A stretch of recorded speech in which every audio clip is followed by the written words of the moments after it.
Alaikum. Peace to you all. My name is Saba Ahmed. I'm a law student at American University. I am here to ask you a simple question. I know that we portray Islam and all Muslims as bad, but there's 1.8 billion Muslim followers of Islam. We have 8 million plus Muslim Americans in this country, and I don't see them represented here.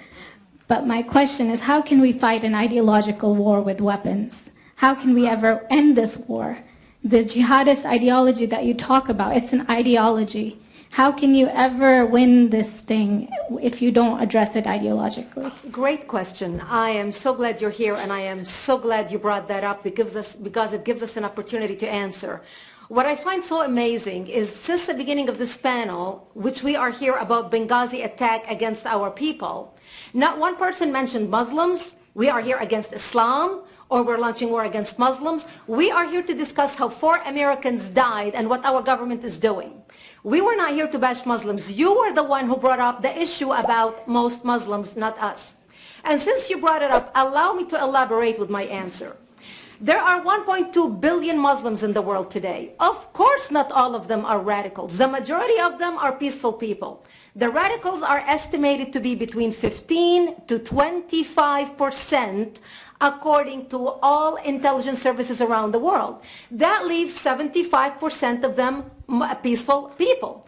But when you look at 15 to 25% of the world Muslim population, you're looking at 180 million to 300 million people dedicated to the destruction of Western civilization.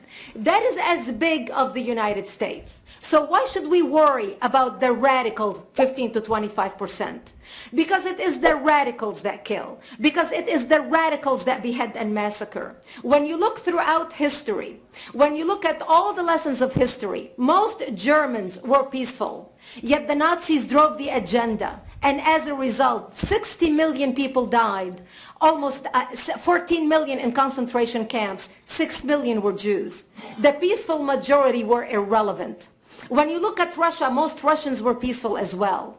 Yet the Russians were able to kill 20 million people. The peaceful majority were irrelevant. When you look at China, for example, most Chinese were peaceful as well.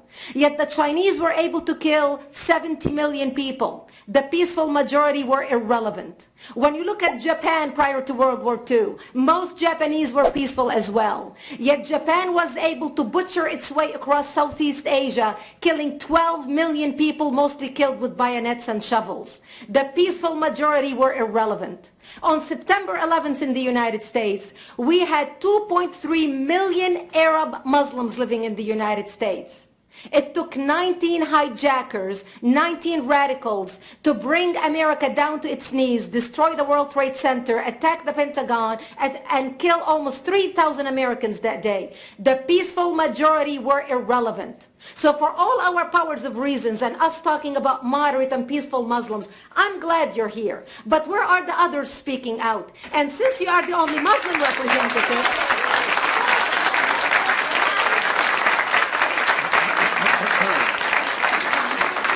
applause till the end.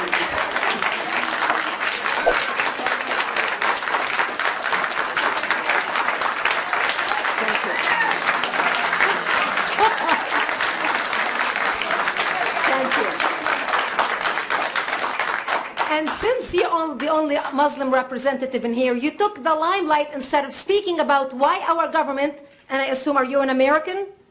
You're an American citizen. So as an American citizen, you sat in this room and instead of standing up and saying a question or asking something about our 4 Americans that died and what our government is doing to correct the problem, you stood there to make a point about peaceful, moderate Muslims. I wish you brought 10 with you to question about how we can hold our government responsible. It is time we take political correctness and throw it in the garbage where it belongs and start calling it fair.